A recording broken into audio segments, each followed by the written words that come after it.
Which of these has the least carbohydrates? This roll of bread, this bowl of rice, or this can of soda? It's a trick question. Although they may differ in fats, vitamins, and other nutritional content, when it comes to carbs, they're pretty much the same. So what exactly does that mean for your diet? First of all, carbohydrate is the nutritional category for sugars and molecules that your body breaks down to make sugars. Carbohydrates can be simple or complex, depending on their structure. This is a simple sugar, or monosaccharide. Glucose, fructose, and galactose are all simple sugars. Link two of them together, and you've got a disaccharide, lactose, maltose, or sucrose. Complex carbohydrates, on the other hand, have 3 or more simple sugars strung together. Complex carbohydrates with 3 to 10 linked sugars are oligosaccharides. Those with more than 10 are polysaccharides. During digestion, your body breaks down those complex carbohydrates into their monosaccharide building blocks, which your cells can use for energy. So when you eat any carbohydrate-rich food, the sugar level in your blood, normally about a teaspoon, goes up, but your digestive tract doesn't respond to all carbohydrates the same. Consider starch and fiber, both polysaccharides, both derived from plants, both composed of hundreds to thousands of monosaccharides joined together, but they're joined together differently, and that changes the effect they have on your body. In starches, which plants mostly store for energy in roots and seeds, glucose molecules are joined together by alpha linkages, most of which can be easily cleaved by enzymes in your digestive tract. But in fiber, the bonds between monosaccharide molecules are beta bonds, which your body can't break down. Fiber can also trap some starches, preventing them from being cleaved, resulting in something called resistant starch.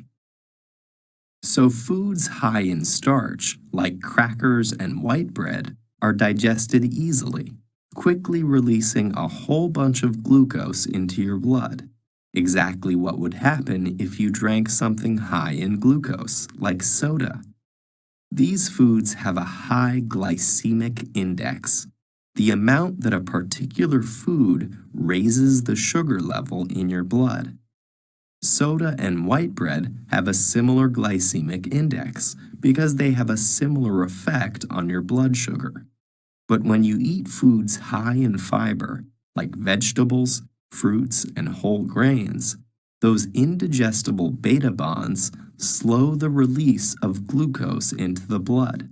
Those foods have a lower glycemic index, and foods like eggs, cheese, and meats have the lowest glycemic index. When sugar moves from the digestive tract to the bloodstream, your body kicks into action to transfer it into your tissues, where it can be processed and used for energy. Insulin, a hormone synthesized in the pancreas, is one of the body's main tools for sugar management. When you eat and your blood sugar rises, insulin is secreted into the blood. It prompts your muscle and fat cells to let glucose in and jumpstarts the conversion of sugar to energy.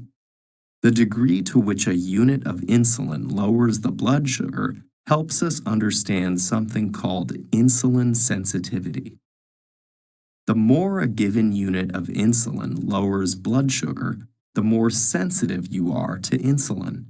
If insulin sensitivity goes down, that's known as insulin resistance. The pancreas still sends out insulin, but cells, especially muscle cells, are less and less responsive to it. So blood sugar fails to decrease, and blood insulin continues to rise. Chronically consuming a lot of carbohydrates may lead to insulin resistance, and many scientists believe that insulin resistance leads to a serious condition called metabolic syndrome. That involves a constellation of symptoms, including high blood sugar, increased waist circumference, and high blood pressure. It increases the risk of developing conditions like cardiovascular disease and type 2 diabetes. And its prevalence is rapidly increasing all over the world. As much as 32% of the population in the US has metabolic syndrome. So let's get back to your diet. Whether your food tastes sweet or not, sugar is sugar, and too many carbs can be a problem.